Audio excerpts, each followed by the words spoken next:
In this video, we are going to use Agentforce in a little bit of a different way. Let me show you what we have in here. We are on an expense report, and think about a consultant traveling, creating this as a shell, and the expense report has receipts. These receipts are files attached to the expense report, and if the consultant does a good job taking pictures and uploading the receipts throughout the trip, maybe the mobile app to get those receipts, our goal today is to simplify the creation of expense lines.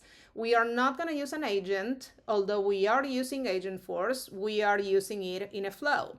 So in this example, I have the expense report. I have two receipts. One is for the hotel, another one is for a dinner. So let's see what happens when I click on this create expense lines. This is, of course, a button that I added. At this point, there is a flow that is running that is feeding a prompt.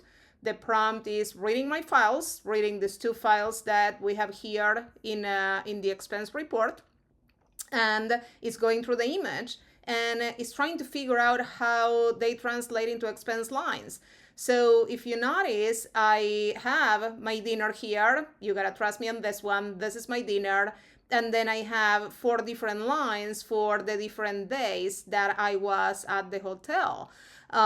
So at this point, I could select them all and I can click next. And what's gonna happen is that behind the scenes, the expense lines are now created.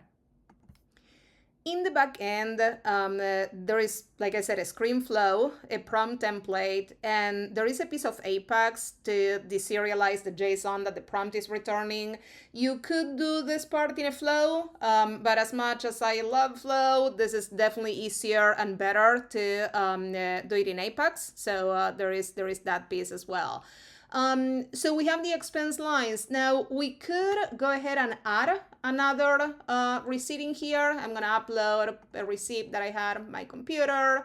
And if we go ahead and try to create the expense lines again, it's running the process again. It's going through the file, and of course it's going only through the new file that I added, which happens to be another receipt from a restaurant. It already knows that the other ones are there, so of course we are not gonna risk having duplicated expense lines.